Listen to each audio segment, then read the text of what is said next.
और मेरे आदर्श भी जो हैं वो छत्रपति शिवाजी महाराज हैं।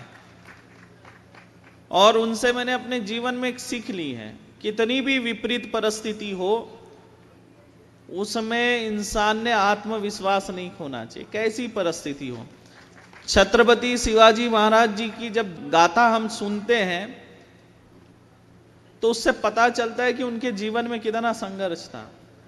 वो अपने घर में, महल में बहुत कम समय रहे। ऐसा राजा अगर कोई होगा जो अपने महल में और अपने परिवार के साथ अगर सबसे कम समय बिताया होगा किसी राजा ने, तो छत्रपति शिवाजी महाराज है। हमेशा युद्ध में ही रहते थे, हमेशा अभियान में ही रहते थे, हमेशा अभियान में रहते थे। एक अभियान पूरा करके आएंगे, यहाँ पे परिवार के साथ 2 घंटा बैठ के बात नहीं किए या बैठ के बस भोजन का निवाला ले रहे, तब तक एक खबर आती थी वहां आक्रमण हो गया, चलो।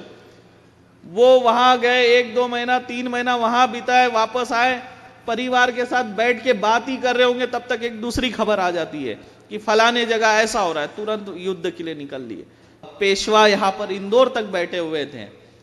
तो ये यहाँ पे भी जो है मराठाओं ने राज किया, और जहां जहां मराठाओं का राज रहा वहां पे स्त्री का सम्मान रहा, स्त्री को माता के नजर से देखा गया।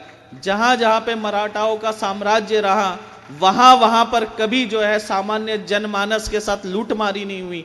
नहीं तो अन्य साम्राज्यों में क्या होता था, जो सैनिक होते थे वही बाजार लूट लेते थे। पर छत्रपति शिवाजी महाराज जी की ऐसी एक रचना थी, उनके ऐसे नियम थे कि जब भी उनके सैनिक किसी युद्ध नीति पर जाते थे, अभियान में जाते थे, तो सभी सैनिकों को एक पर्याप्त धन दिया जाता था कि इसी धन से सभी सैनिकों को जो है अनाज खरीदना है और खाना है, किसी से लूट कर या मांग कर नहीं लेना है। तो इतना अच्छा उनका साम्राज्य था। दक्षिण भारत के तरफ के जितने भी मंदिर हैं, साउथ के तरफ के, वो सब सुरक्षित रहे। साउथ के तरफ के मंदिर बोल रहा हूं, सब सुरक्षित रहे, नहीं तो सारे मंदिर तोड़ दिए जाते। औरंगजेब दक्षिण उधर बढ़ जाता साउथ की तरफ, तो वहां के सारे मंदिर तोड़ दिया होता, एक भी मंदिर हमें नहीं मिलता देखने। औरंगजेब को उलझा कर रखा।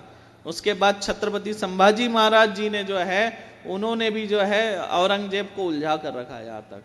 तो उन्होंने इतना बड़ा बलिदान दिया है, हमारे पूर्वजों ने इतना बड़ा बलिदान दिया है, और हम जो है क्या कर रहे हैं, हम सिर्फ अपना सोच रहे, अपना परिवार सोच रहे। लेकिन याद रखो, जब जब जो है सनातनी बटा है तब तब कटा है। और मैं आप लोगों से कहना चाहता हूं, जो युवा है, हमें युवाओं की आवश्यकता है मातंगी दिव्य धाम में। एवं जो हमारे सनातनियों को जगाने के लिए जो अभियान चल रहा है, प्रचार प्रसार का जो कार्य है, उन सब में जो है, और जो धर्म के लिए और राष्ट्र के लिए कुछ करना चाहते हो, जो धर्म योद्धा बनना चाहते हो, ऐसे युवाओं की हमें आवश्यकता है।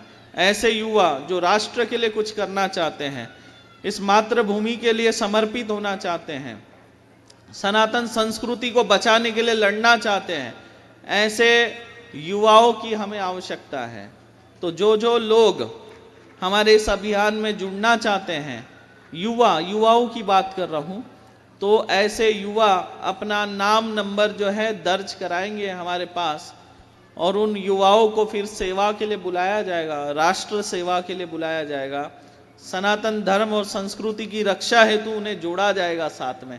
ऐसे सारे युवा अपना नाम नंबर जरूर लिखा कर जाएंगे, लेकिन समर्पित भाव वाले, जिनमें सही में कुछ करने की उमंग है, जो चाहते नहीं मुझे राष्ट्र के लिए कुछ करना है, सनातन धर्म के लिए कुछ करना है, जो सही में वीर योद्धा है, जो वीर पुत्र है। हमें वीर पुत्रों की आवश्यकता है, जिनके अंदर वीर रस भरा हुआ है, जो सच में मातृभूमि के लिए कुछ करना चाहते हैं, ऐसे युवाओं की जरूरत है।